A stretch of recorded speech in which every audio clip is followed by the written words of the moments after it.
The following program contains adult language, poor taste in jokes, racial slurs, political slurs, slants, and all sorts of things that if you are sensitive and have a delicate constitution, you should probably go watch Teletubbies. You were warned. Hey kids, welcome back to Roto Talk.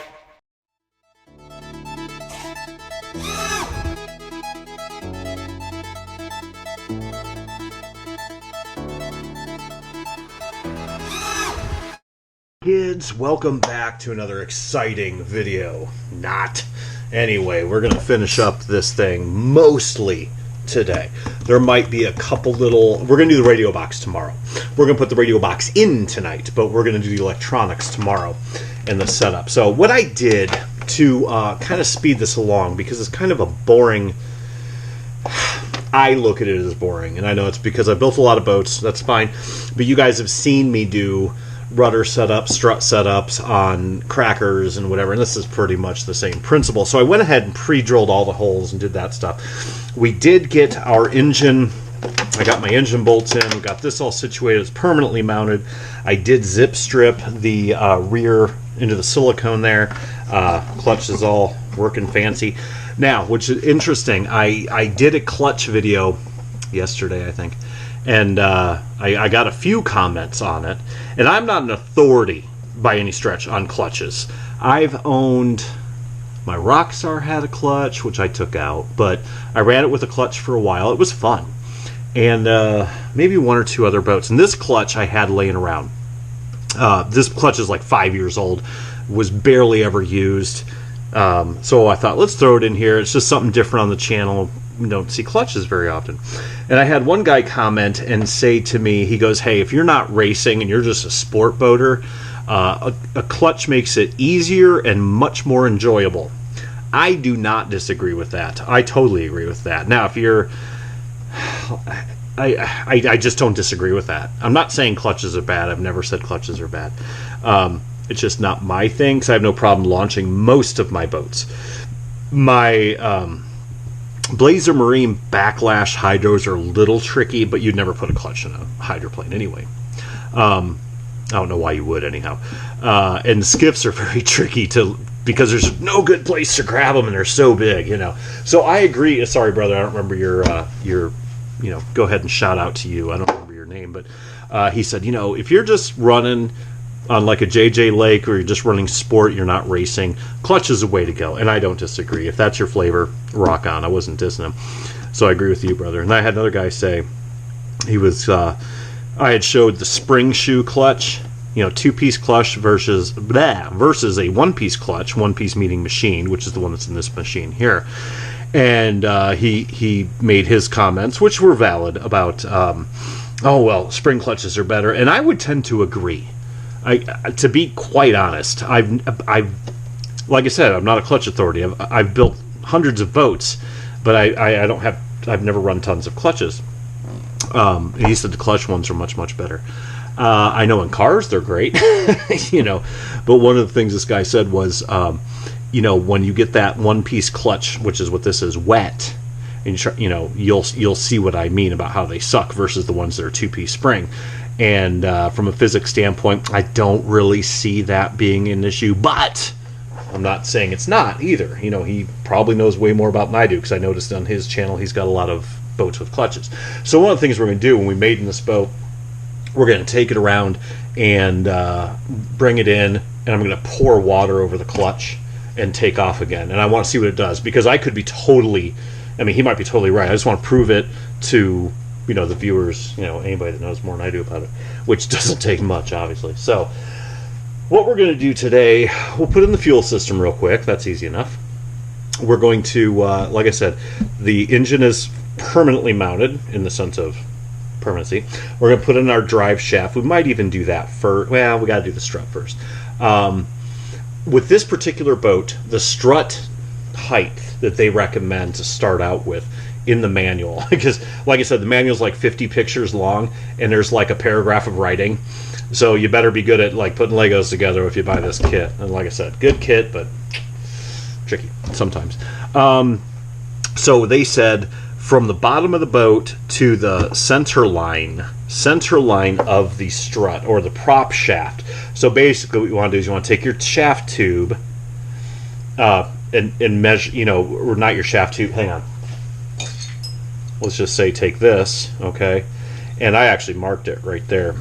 But 30 mil from the bottom of the boat to the center line, which would be right where that little hole is right there. Is the center line, okay?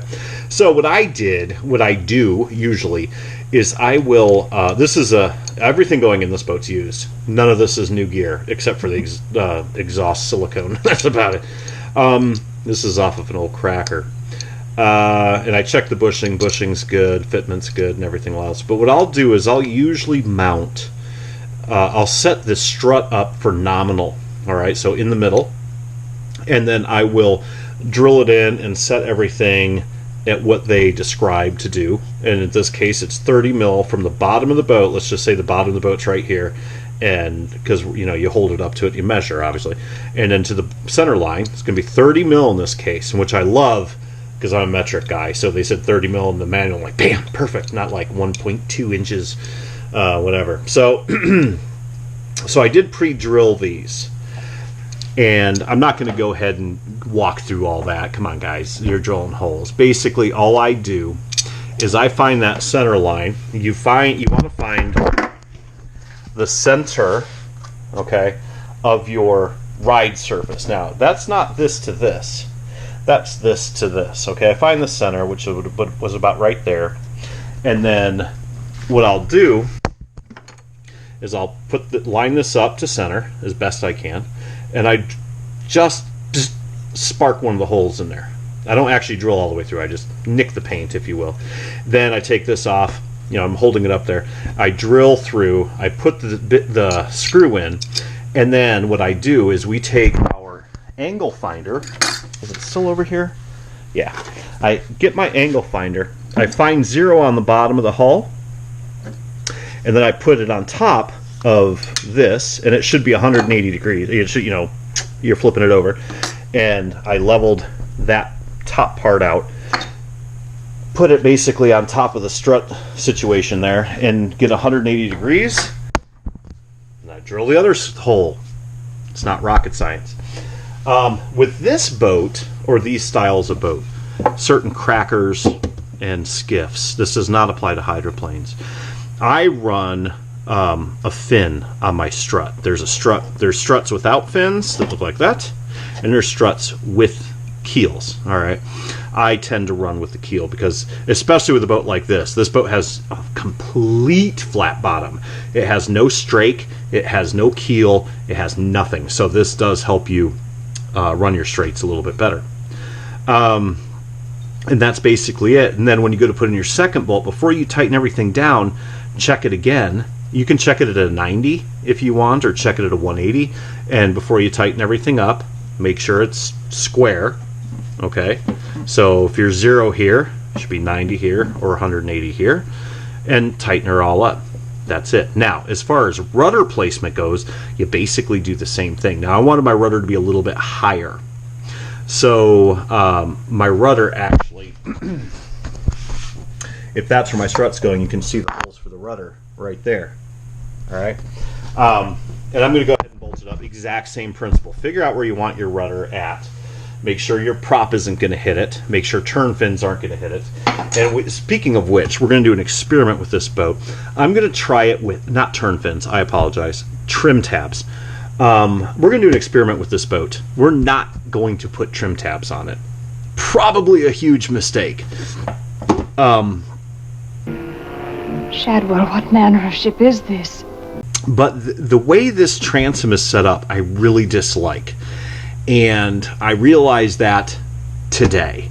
If I would have, and I even said it back in the build videos, like episode 2 or 3 or something like that, I didn't like the fact the transom was curved. Remember, I had to put those curved pieces in there?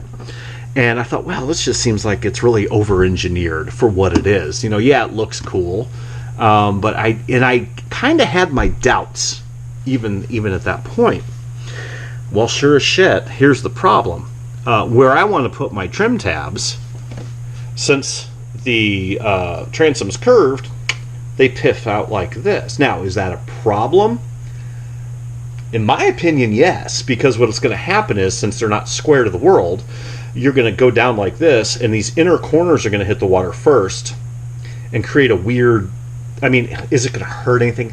No. From a physics standpoint, yes, it's not efficient. I would much rather have them like this. So, what are my options? I either live with it and try it, which I think it'll work, but you have to remember how skiffs turn, guys. When you turn a skiff, whether you watch a real one or a model one, and I've got videos up, and you can just Google Jersey Speed Skiff and see it, those suckers come up on their sides.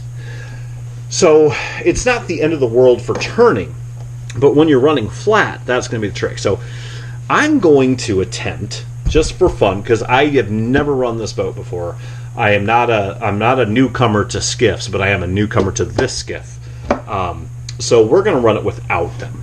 And we're just going to see, hey, can we just change the center of gravity a little bit and equal it out and it'll be good? Because skiffs drive wild anyway. I mean, if you're driving a skiff and it's just smooth as glass, you're dragging water and going slower than shit, because skiffs are crazy. Now, in the straights, you're probably going to do this number, but not horrible. But man, when you turn, they go crazy. And so we're going to try it without the trim tabs first. Why not, right?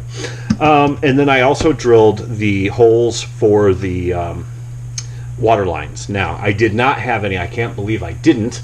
I obviously didn't prepare for this. I didn't buy any bulkhead fittings, where it threads in and you can bring the tube in, It's just, I don't always actually use them, to be honest, anyway.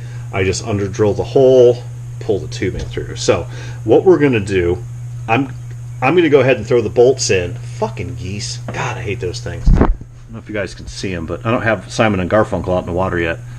Man, it's irritating. Anyhow, I'm going to go ahead and bolt everything up. I'll go over it with you. No trim tabs, which I'm pretty sure is a mistake. I mean, the boat will still run. It'll be okay, but it might just be a little wild in the straights. So, I don't know. I've never run this boat. And we're also going to do our prop shaft. Our shaft tube. I'm sorry. So, let me go ahead and get everything bolted right up, and we'll be right back. Alright, so before I forget, I'm putting this car back to stock. Just because, why not? No, well, my stock. There's 1.5. I go 1.5 out on each needle. Good enough to run, rich enough to save. Alright, so got the hardware on the back, very simple. Nothing funny. And I also put, I took out the second screw of the strut so we can get our, whatchamacallit in, our tube. I am going to loosen this real quick. There we go. We're going to flip this guy over. Okay. So we can get the tape off. Alright. So everything's copacetic there. Now, what I did do is I went ahead and I annealed right here to about here. So it's going to slide in. And then, well, again, watch my video on annealing. And if we put this into the annealing point, I need to make sure. I'm going to stick my hand under here. Well, let's just flip it back over. You want double walled? Double walled. Alright. I don't know if you saw that. Very difficult to test. So, what we're going to do is we're going to, come on, too much crap laying. We're going to scribe that real quick. And then what I'm also going to do is I'm going to gently bend it. Now, if you've annealed it properly, you don't have to worry about hurting anything, okay? You know, a lot of people will say, oh, you know, put the shaft in there first. And no, if you nailed it properly and it's a nice gradual curve, you don't need to do that. So now I look at, there's my scribe, and that is where my tube goes to. So we obviously need to cut it. Hopefully you can see this. So that tube's going to go in there a fair bit. So I'm just going to hold it down, and we're going to mark it right about there. We're going to cut that off real quick, and then the other thing I'm going to do, we're going to cut this off, and then we're going to deburr, but I'm also going to sand this up, and we're going to solder a little bit of a bob there, and with our soldering gun. Nothing fancy, just enough to hold it from spinning, and that's it. Be right back. Alright, so I sanded the top a little bit. Still bent, alright. I went ahead and ground down our burr and used a rat tail file. I'm going to slide this up, probably farther than it needs to go. Put that up there, and see if we can, yeah, baby, do it without having to adjust it. Alright. Now, one thing that I've done in the past, okay, I'm not going to do it on this one because I know Skiffs fairly well. I love Skiffs, so I run mine a lot, and I know kind of my adjustments, what they're going to be on the strut. Okay, so we're going to be a little bit negative, bring that bow up. Well, this one we're not running tab, so who knows, but a lot of times on hydros or other boats, Thunders, I'll also anneal it right about here. And what that does is, like, if I really have to put some kick on this strut, I can easily bend it down to lake without having to worry about kinking or anything like that. But I think this one's going to be just fine the way it is. Make sure you're reasonably straight. And then what we're going to do, hopefully this isn't like right in your face, because my camera's about 6 inches away, and also my camera that I usually use for the videos, it's just been in the water too many times, because it's the same camera that I use on the decks of my boats, and it's a waterproof GoPro Hero. I have two of them. One's on a hat cam, one's on the deck, but the deck doubled. The deck cam that I put on the boats, it doubled as a camera for this stuff. Well, it kind of, I don't know if you guys paid attention to the videos yesterday, but it looked like there were some really obvious cuts in the video. Hey, you! What kind of stinking maggot's meat is that? That wasn't on purpose. That was the camera dying. So I need to buy a different camera and just use my GoPros for boats. But yeah, sorry about that. So I'm just going to heat this up. Sometimes I'll do this with a torch, but it's really, really, really, really, really touchy doing it with a torch here in this place, because if you miss, you just said goodbye to the bottom of your boat. So I'm just going to heat this up.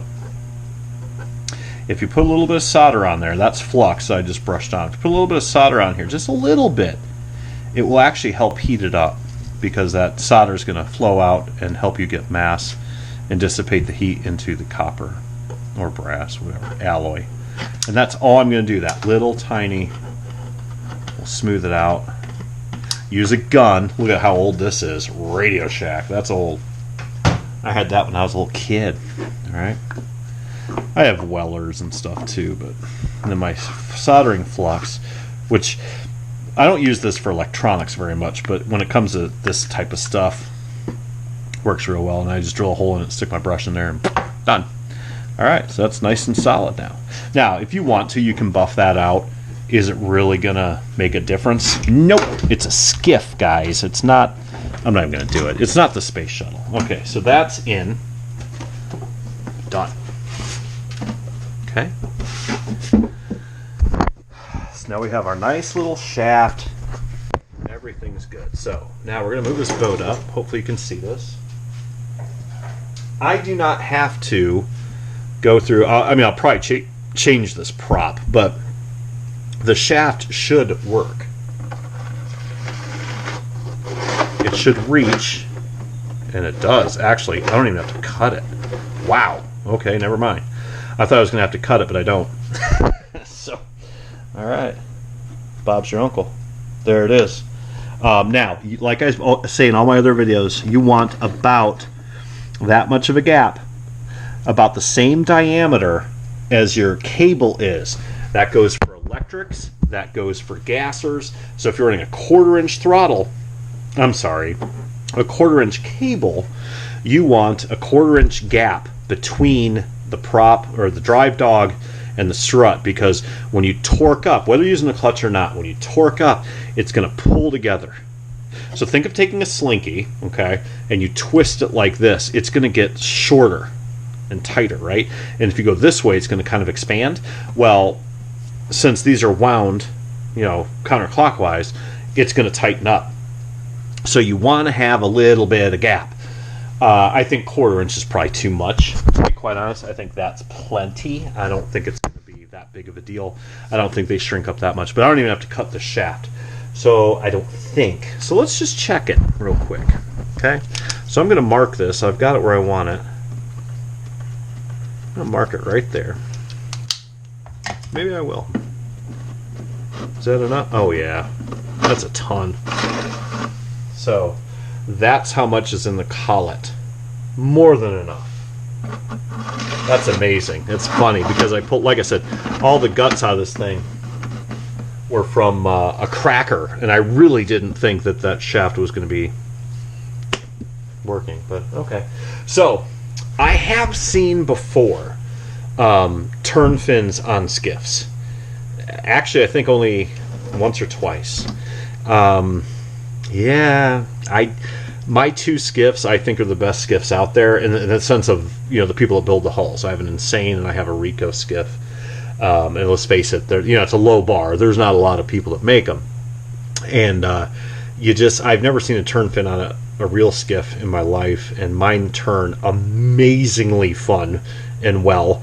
I'm not putting a turn fin on this boat, so it's very, very, very simple. As for our radio box, and this is going to be, I believe, the last part of this video. My radio box I designed to fit just about any boat in the world, except this one. So I did have to drill a gap through for my my rudder. No big deal. It's you make it work. Let me find where'd it go. There it is. All right. So here's my radio box you guys have seen in my other builds. I got to clean that bottom off because that ain't gonna be no good. I can use that Indiana lingo. Alright. So just some denatured alcohol. And I'm going to also clean the boat. Now, like I said, everything out of this boat is out of that old cracker. Now, you can see here what I did is these servos were out of that same cracker box, which ran like a champ. It was actually no problems at all. But what I did was I conformal coated these servos, and you've seen me do that in other videos. Conformal coat spray. You can buy the brush on stuff. I don't. But anyway, it's basically like spraying a light rubber cement, basically. Okay, and it just seals the crap out of anything. So if you conformal, that's what they use on circuit boards to make them water resistant. So if you spray conformal coat on a circuit board, you can dunk it in the water all day and be fine. And same thing with servos. These are already waterproof, but every time I take them out and put them back in a boat, I do it again. These have had 2 or 3 coats, and I also conformal coated this shaft here, this flex shaft. Now, this part we're kind of skipping around. I'll talk about it more tomorrow when we do it. Let me grab some bellows. All right, well, hopefully this camera's working because I just had a weird issue with it too. So you guys out there that have watched my stuff before, if you haven't, I apologize, but I'm not going to reinvent the wheel of failure 1,000 times. I make my own 3D printed radio boxes, and they work really, really well for what I do. Now, if you have a 3D printer and you want, just email me. It's in the description, my email address. I will gladly send you the plans for this, the STL files, and you can print it yourself. No big deal. So we're going to set up a couple of things first. And we're going to go over all this tomorrow when we set up the actual radio box. But there's certain things that are much, much easier to put in when it's when you can get your hands on it, obviously. So right now is the switch that I use. I will try, if it's still available, to put these, I'm sure it is, these switches in the description. I just get them off Amazon. These are waterproof marine switches. That is what they're for. I hate RC boat switches. I'm sorry, guys. I don't care if you're from Zip Kits. I don't care if you're from Bonsai. I don't care who you're from, but those frickin' plastic slide switches suck.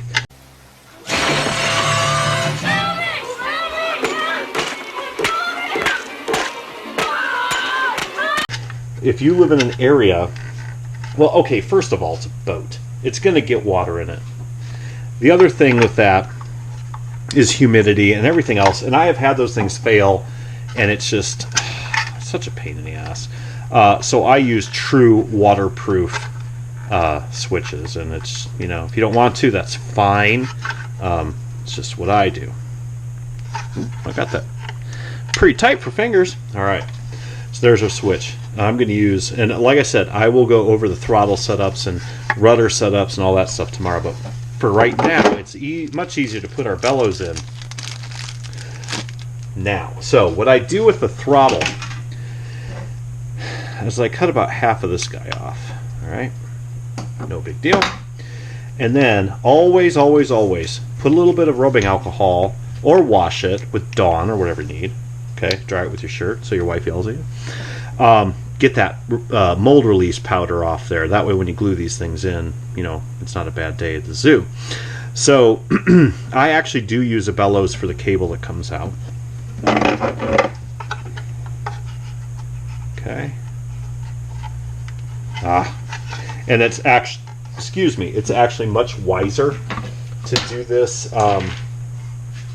cut that off before, you know, after you pull this through. Oh well, no big deal. Alright, so we're going to pull it through like this. Now, you don't even really have to glue these. You don't have to. I'm gonna, just because that's what I do. So I'm going to take some CA glue, and usually what I do, and you've seen this all before, fast forward it if it's boring. Of course it's boring. Alright. I put a little CA on there and I just turn it. Let it sit. You don't have to spray it with activator. You don't have to do any of that stuff. Then I'm going to take another one. These are those types of bits and bobs that I buy that like bellows and just stupid little silly, the cheap stuff that are like $1, $2 a piece. Every time I place an order with OSE or Zip Kits or Dave's Motors or whatever, like every time I order something from Dave's, I always order intake gaskets and exhaust gaskets, and I have like 5,000 of them. You know, it's just something I do. That way, because you're paying for the shipping anyway, you might as well throw the couple bucks on there. Okay, so same principle. How did I lose my super glue that fast? There it is. Okay. Wow. Okay. Now you guys have seen in the past, and that's all we really need to do for this guy. Go like that. Like I said, you don't need activator. Just go like that. It'll be perfectly, this will be the driest radio box you ever saw. Now, what we're going to do is we're going to take our throttle cable. Now remember I said everything in this boat is pretty much used. Hang on. It's out of a cracker box, one of my cracker boxes. And so servo's included, and I'm even reusing the throttle, direct throttle drive. That's okay, but it's going to kind of help us decide where this radio box is going. All right, because I don't want to have to cut a new cable, waste $18. Why do it? Okay, so what we're going to do is we're going to slide this through. I did shoot a little bit of WD-40 into this bellows. Okay.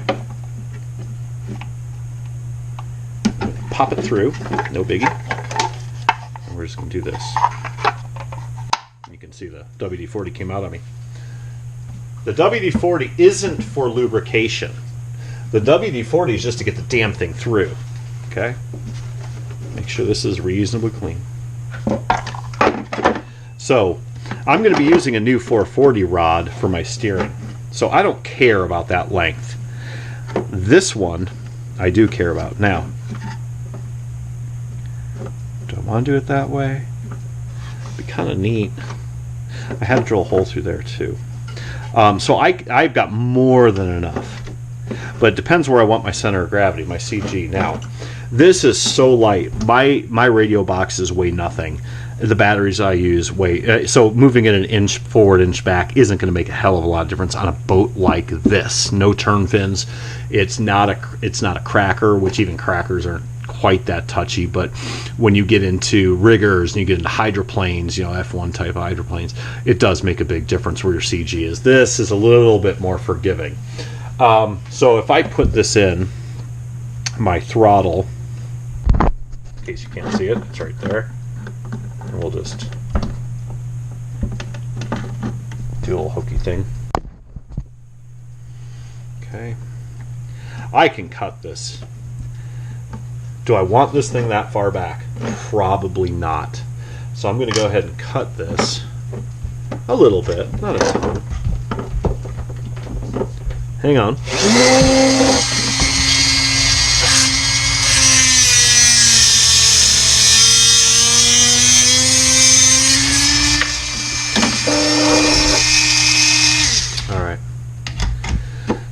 Give us a little bit of sanctuary.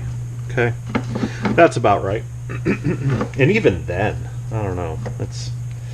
It'll be okay. I can still cut this down more. I just want to make sure I'm not too far back. Because if I'm too far back, I screw up my cable. If I'm too far forward, but again, my center of gravity on this boat is not going to be affected by that much. It's just not.